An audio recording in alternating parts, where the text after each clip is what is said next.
used to have a town manager. Good morning. Welcome to the shit show. Well, whatever you want to call it. I prefer to call it Coaches and Coffee.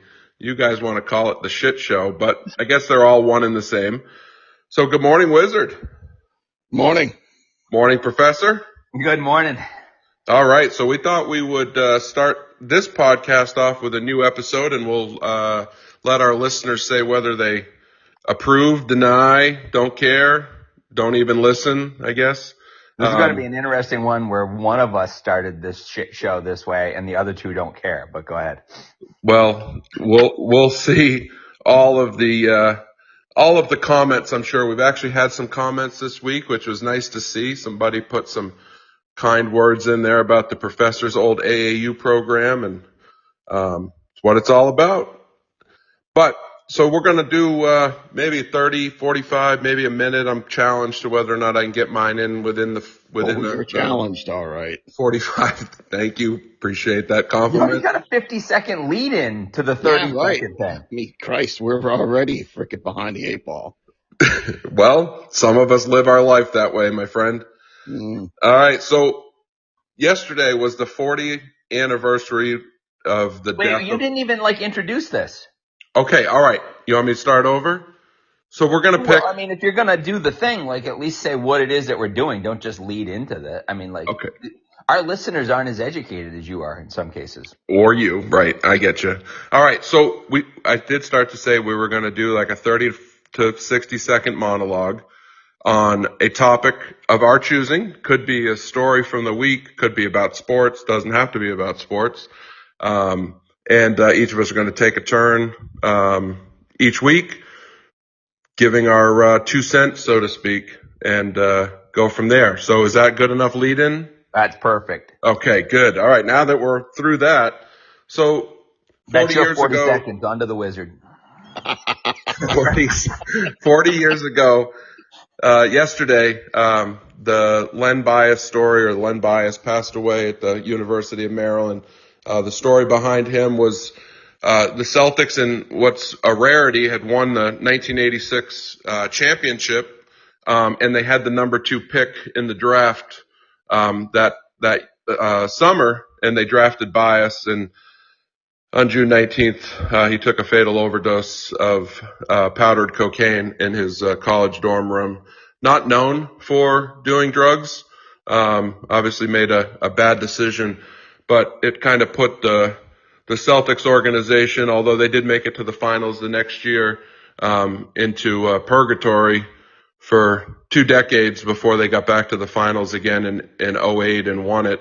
But then tragedy struck the Celtics a second time 7 years later when Reggie Lewis died in the summer workouts of a heart failure. So Len Bias was a standout player at Maryland. Grew up in Maryland, was born in Maryland, and probably one of the biggest what if scenarios. He was compared to Michael Jordan at that time. I don't think we can ever put him back in that stratosphere, knowing what we saw with Michael, but that was how he was compared. So a sad day in Celtics history, and not quite as bad as the great Bambino curse, but close. On to Professor. Well, I thought we always went you, the Wizard. Oh, sorry. We'll go to the Wizard. I don't think that's one of the biggest what-if moments in history. I think one of the biggest what-if moments in history was when Dan Marino was drafted by a team that had no defense and really did nothing in his career, never won a Super Bowl, but he's talked about as one of the greatest quarterbacks in NFL history. So I think that's a bigger what if. He was really drafted by a real team. Wow, that hurts. Oh, that's right. You are a Dolphins fan. I'm sorry. That's okay. Nope, that's fine. Fine. And that moves on to me? Yeah.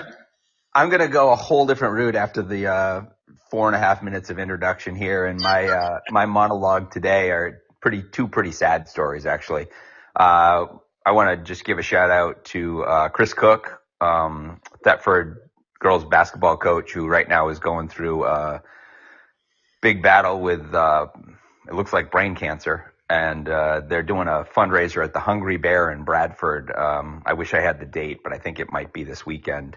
Anybody feels like going there and supporting a good cause for a coach, I appreciate that. And then also one of my officiating friends, Jonathan Ross up in Danville, got in a car accident this past week, and his 2 daughters died in that accident. And I just want to make the people aware of, it's really hard in our coaching and officiating community when things like this happen, and it happens all the time in life. But man, does it hit home in 1 week when we haven't lost Chris Cook, but when you go through those kind of tragedies. Well said. And we all coached against Cookie when he was in Division 4. I grew up with him. We went to grade school together, and then I went to Oxbow, and he went to Thetford Academy, which is back at his alma mater coaching. And he's got a great support system, keeping in touch with him as much as possible, but respecting his privacy as well.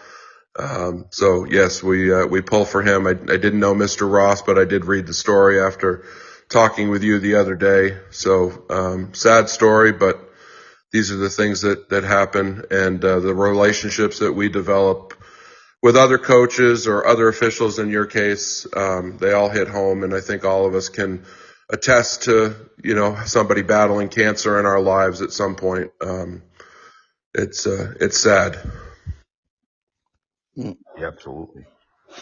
All right. So this week's episode, we're going to start to dive into the world of officiating, and we'll probably try to keep it as close to basketball as possible. But I'm going to throw it over to the professor, who is the only patched official in this group, to get us kicked off. All right. Just for clarification, I am no longer patched because I stopped going to all the meetings and paying my dues and all that kind of stuff. But it was a pleasure to be able to coach and officiate. And I would officiate in Vermont and coach in New Hampshire to try to limit the interaction between the the officials that I was screaming at, and then go have to ride down to a game to do it with them. But occasionally I would coach at either Rivendell or Bloom Mountain, and those guys were doing my games. And we had one healthy game where I took 32 minutes to let my officiating friend know how I felt about him, and then the next night got in a car to drive down to Sharon Academy to do a basketball game. So those are always wonderful moments. So that leads me into the discussion about how we as coaches, and I've loved watching the two of you deal with officials. I'm definitely going to lead this off by starting with Mags, but my favorite one is watching the Wizard deal with officials, because usually it meant me being a little irate with somebody, and him, I wasn't sure if he was falling asleep on the bench. And I know how he feels about officials, but I don't know how he was able to, unless he was medicated, to deal with them during the game. So, Mags, lead that one off with how you deal with the officials.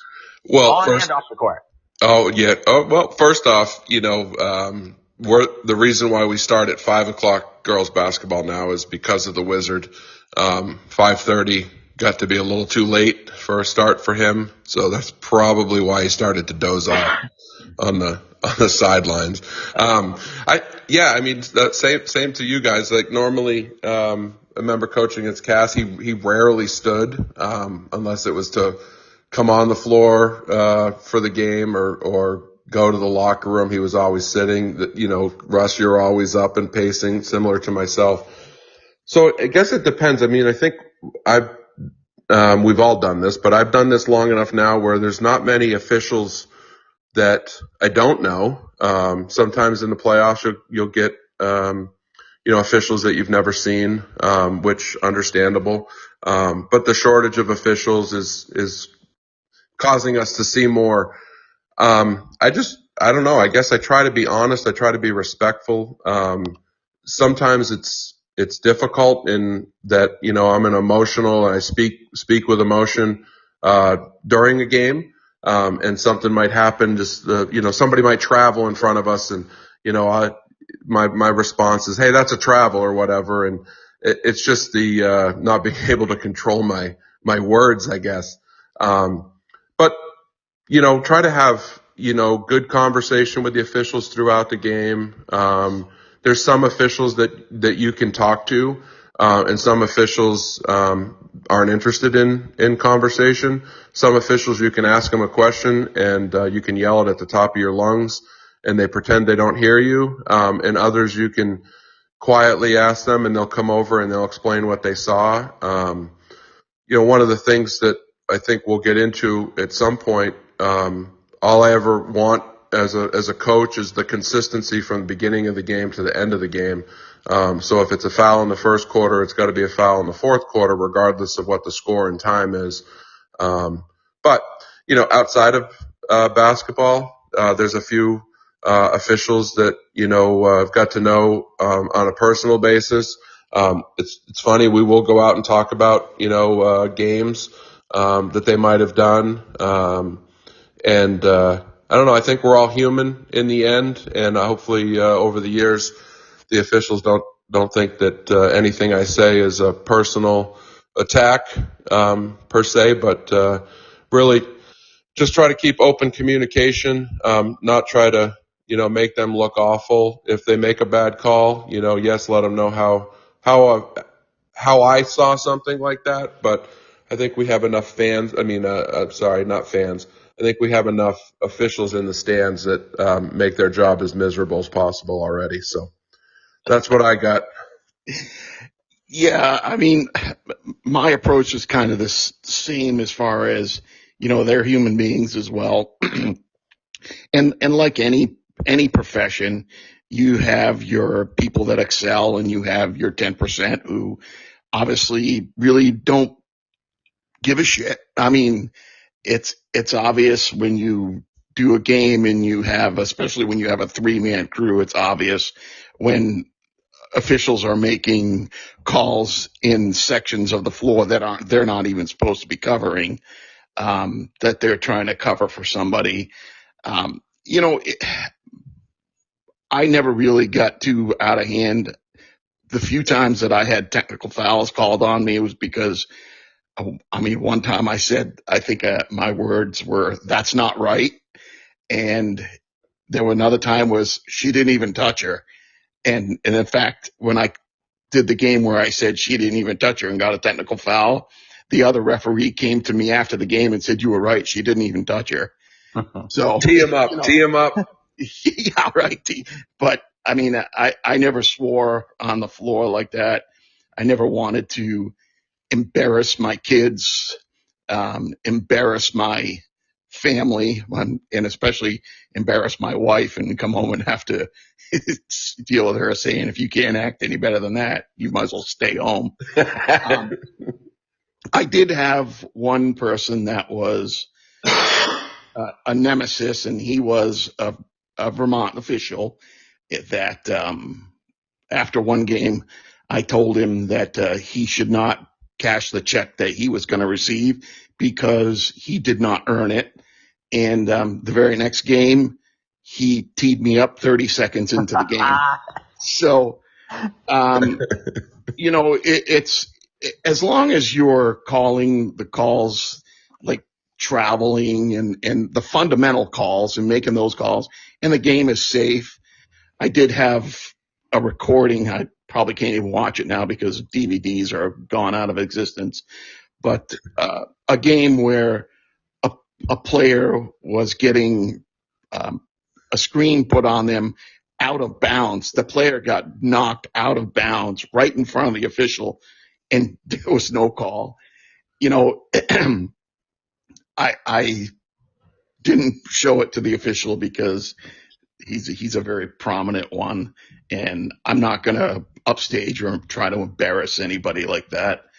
But I didn't go into it wanting to argue with officials. I always told the girls, you adjust to them, they don't adjust to you. So if the game is allowed to be rough and tumble, you go out and play that way. Get after it. But if you have to mind your manners and keep your hands off, then you do as such. and unfortunately, we ended up in foul trouble more than not. But as a matter of fact, it was shocking to not be in foul trouble after a game. So That's usually the coach's fault. yeah, usually it is. And see, the officials in the stands, there was some other words that we had. And one of my assistant coaches coined the phrase bleacher creatures, and that kind of stuck in my head. So that's all I ever said. But like the officiating crews, you had some guys that officiated together all the time and you loved to see them. And then you had some guys that officiated together and you wanted to say P-U, or F you. Yeah. But like I said, I don't want the game to get out of hand just because of the way the foolishness they're allowing on the floor. So that's my approach to refs. I loved your story about getting teed up 30 seconds into the next game. And I think as an official, not talking as a coach, but as an official, I think the one thing that we try really hard as officials is when that game ends, that game is over and we have to start fresh slate. And I don't think necessarily as coaches we do that all the time, but I'm glad to see that as officials we also don't do that. Teeing you up 30 seconds into a game is beautiful. I would have laughed my ass off if I had been on that crew, but that's too good. I think about officials as I hiked this past winter in Spain, and just about every little town we went through in central Spain had a bullfighting ring. And I step onto the basketball court as a coach, and those 2 or 3 people come out in their striped uniforms, and all I see is red. And I just want to gore them to death with comments. I cannot stand officials when they step out onto the court. Even the really good ones. I mean, I know we don't always mention names, but I watched Tim Purrington do games in the North Country and down to us, and I just smile when he comes on the court because I know he's going to make great calls. I know he's going to do his best to be impartial. And even then, he's out on the court, or Bruce Mason, they're out there on the court doing great games for me, and I'm still screaming at them because I can't stand them for 32 minutes. And I just think about all of these comments that I make to them and can't believe that I don't get teed up more. We were talking about technicals, and that was actually, I was going to lead into that. I remember going out onto the court, and I think it was poor Bruce Mason who was taking the brunt of my ire because his partner was horrific. And I walk out on the court and I'm like, Bruce, I've had enough of this. And he's like, go back to your bench. And I'm like, no, I'm going to stay out here until you tee me up. And he's like, go back to your bench. I'm like, do I have to call you a cocksucker? And he goes, okay, I'll tee you up. Which, by the way, will lead us into the greatest sports movies of all time because I stole that from Bull Durham. But, yeah, man, I just hate officials. I hate them with a passion. And then, and then I get in a car and go down and officiate a game. So that leads me to my next officiating question, which we kind of covered real quickly there. But what's the stupidest thing you've done as a coach out on the court with an official? Wow. I like to think I conduct myself somewhat reasonably from the sidelines and on the court. Yeah, I might have to pass to Wizard first because this, Well, I mean, I like that we've kind of hit it. Me yelling at Bruce Mason, but, and the Wizard getting teed up the next day. You didn't really hit on any of that, Megs. That's why I was leading that to you. But if the Wizard's got any other really stupid officiating stories, I'd love to hear it. I can remember coaching a game down in Dairy Field. And I don't know the official's name, but there was something that occurred out on the floor that was kind of absurd. And I went out there, excuse me, sir. Can I ask you a question? And he was a great big bear of a man, and he put his arm around me and walked me back to my bench, kind of like a child. And he answered my question the whole way, walking me back, and basically said, "Now this is your area." Like a child. So that would have to be one of my most embarrassing moments. Yeah, I mean, I think a lot of the things I do on the sideline can be embarrassing after I go back and I watch it, and I'm like, you what a jackass sometimes. Overreacting sometimes to a ball that goes out of bounds and has no impact per se. Maybe just pent up frustration, from the officiating. And I just want to hit on the two officials that you name dropped. I think the one thing that stands out is, those two individuals, you're going to get 100% effort every night. They always try to be in position. And then you get some officials that don't make it across half court as the trail official, don't continue to move with the play to try to get better angles, and for lack of a better words, are just there to collect their paycheck and go home, which unfortunately that does cause us some frustration. But the one thing I can think of, and the Wizard was a professional to go into Farmington and knock them off a couple times in the playoffs. I've only had the pleasure. Who? What's that? Sage who? Yeah, I don't even know who that kid was. I mean, apparently guarding her was optional. But that's what happens when you let one of the most prolific scorers stand open for 32 minutes. Amazing. I mean, it was a hell of a coaching job. I mean, they ran the same play for basically 32 minutes to get her an open shot. And how many did she have in that game? 39? 39, 30, 36, 39, something like that. She had 36 or 30. Again the year before that, same thing. I'm like, oh my God. Yeah. We're going to, since we're shitting on officials, we're going to have to just shit on bad coaching too, apparently. Well, Sorry, Max. Adjustments are few and far between sometimes. But I only had the opportunity to coach in a regular season or playoff game in Farmington one time, and obviously two officials had no clue who they were. They had no idea who I was, and the quote unquote jungle gets a little loud. They were like undercutting, our shooters and clipping them. And like, I said, how is that not a foul? And the guy goes, never touched her. I'm like, what do you mean? My girl's on the floor. She doesn't just fall down by accident.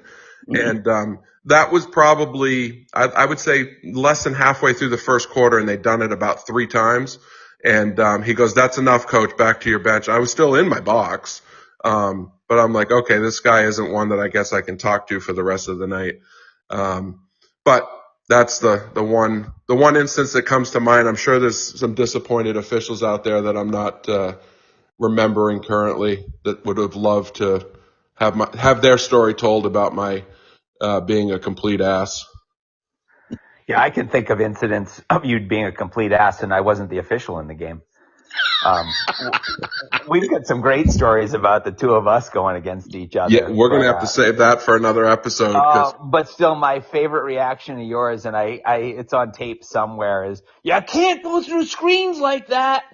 Just like rampaging down the other end of the court, and I just laughing my ass off because your kid set an illegal screen and mine decided to go through it as hard as possible. Yeah, that's a differing of opinions on illegal. Different.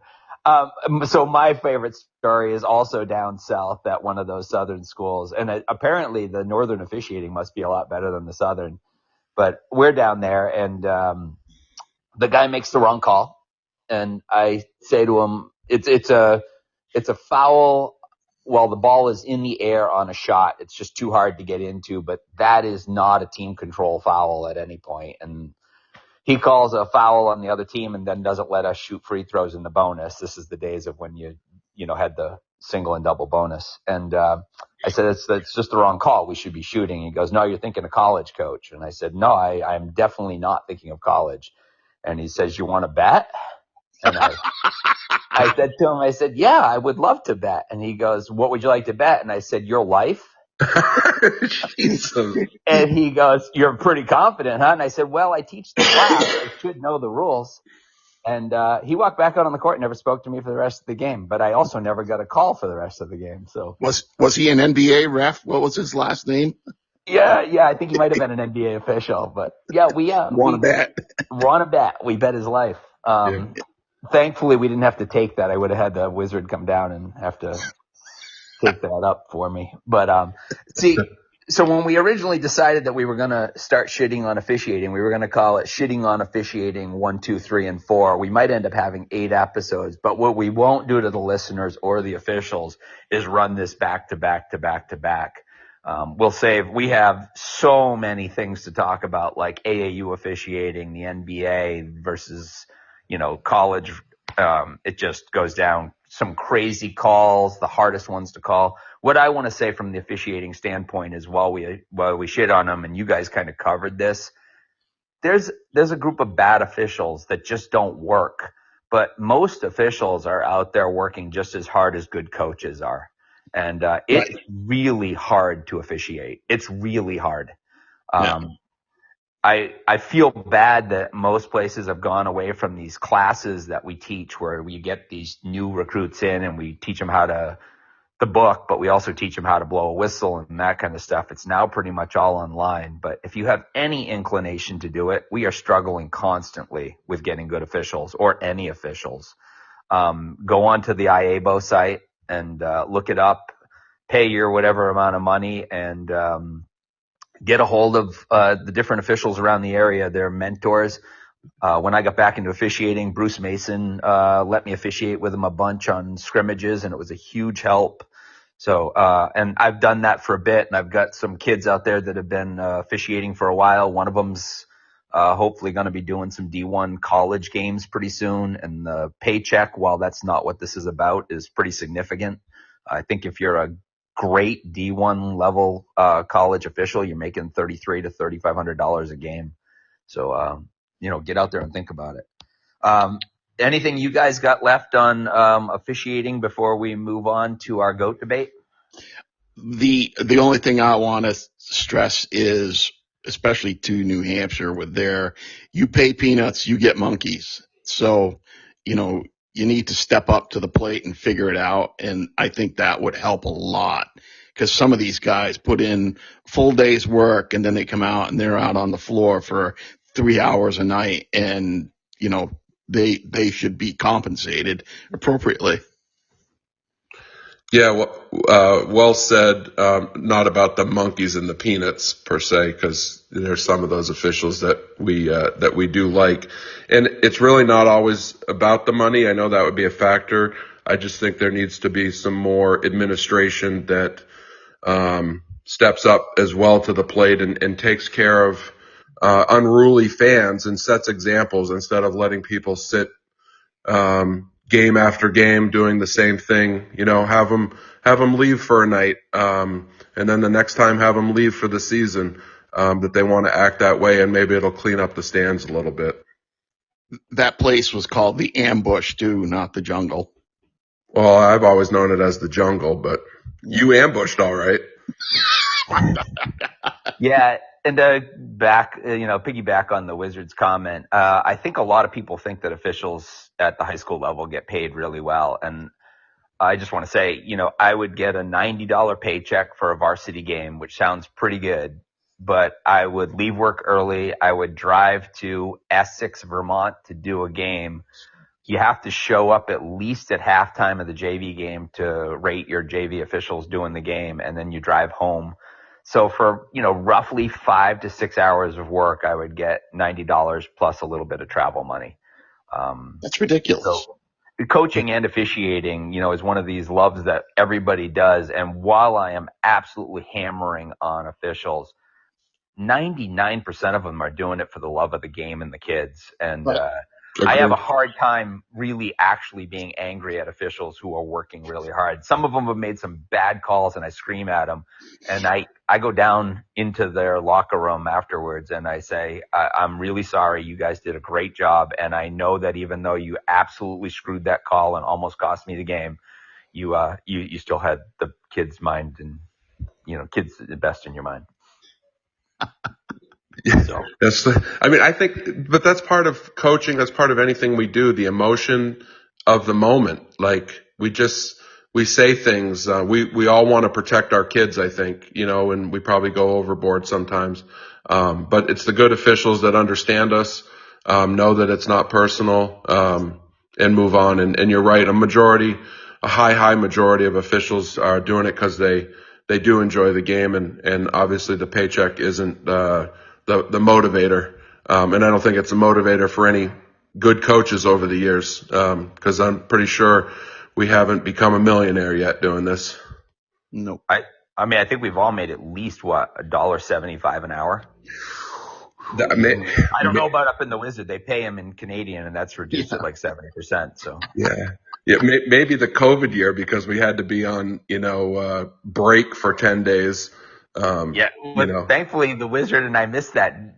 We got to talk about that at some point. But everything in the country shut down the morning after the Wizards and my final game.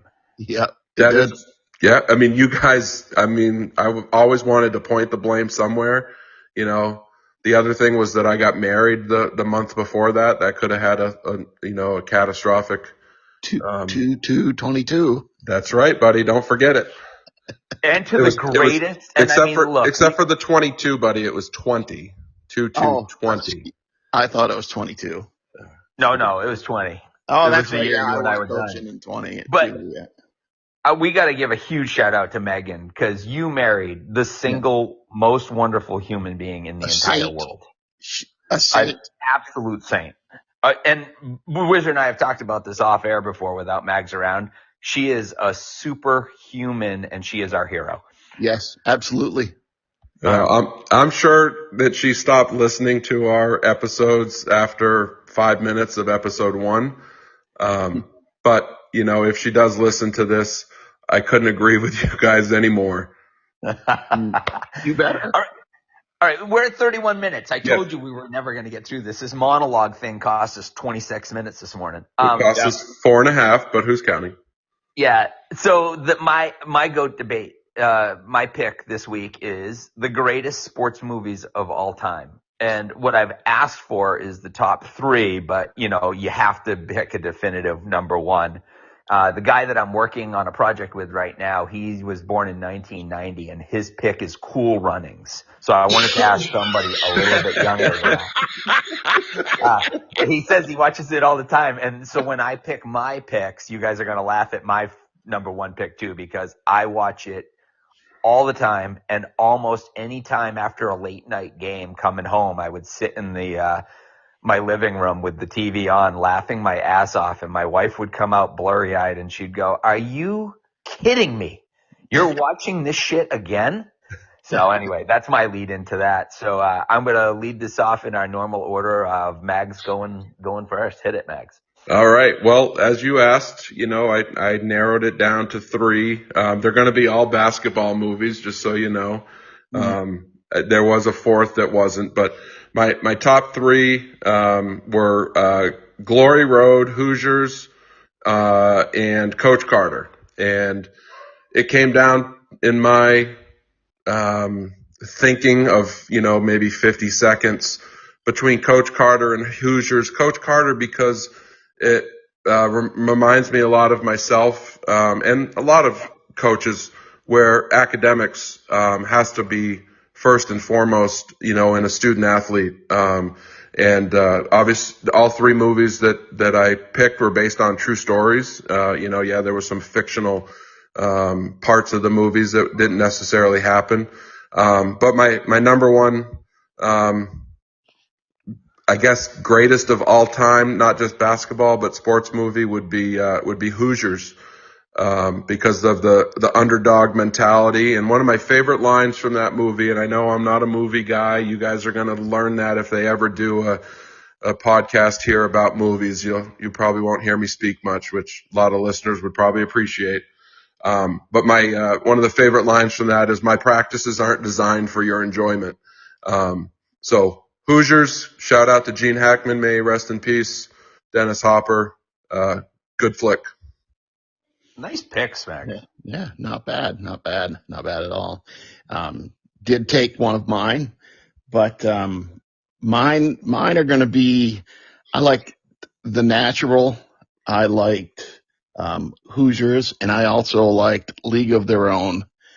And the aspect of League of Their Own, there were a lot of comical people in there. I guess they tried to be somewhat funny, but I just like the seriousness of the game and the aspect of, the men were off to war, and it gave a chance for women to shine in their absence. And there were some great athletes that they portrayed, though they didn't have any African American women in there who I think probably would have excelled as well.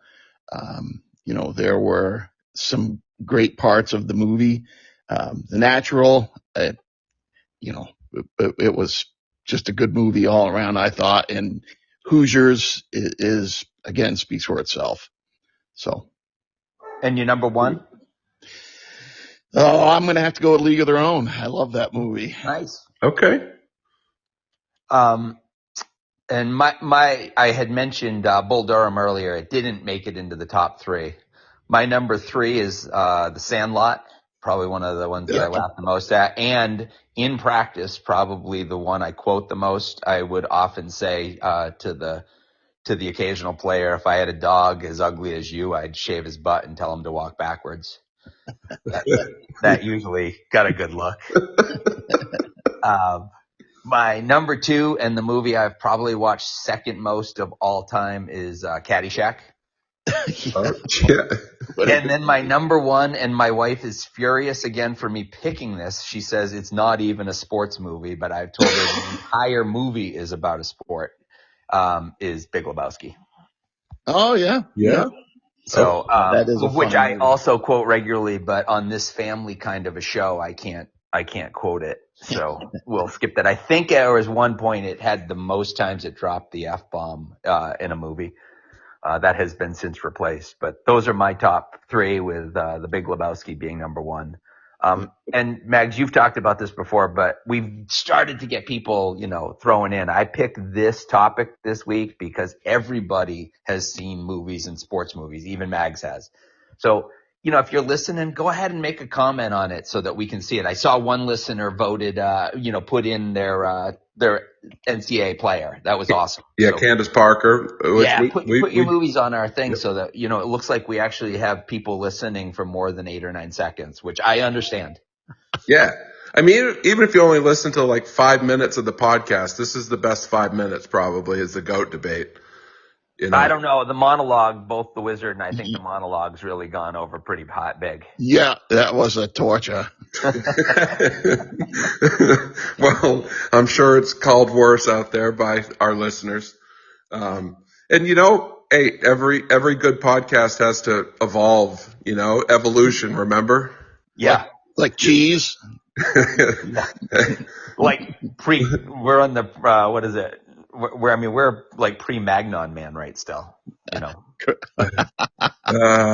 all of us can age like a fine wine. No. Only the Wizard. Yeah, right. Yeah. All right, gentlemen. Anything else? No. You're done? Yeah, we got to under 40 minutes. We've got 1 minute and 30 seconds. We got to get this thing done and over. Remember, attention span of this generation. Max. I get it. We're gonna close this out once and for all, and we're gonna keep it under 39 minutes. So, signing off for this week's episode of Coaches and Coffee. Until next week, enjoy.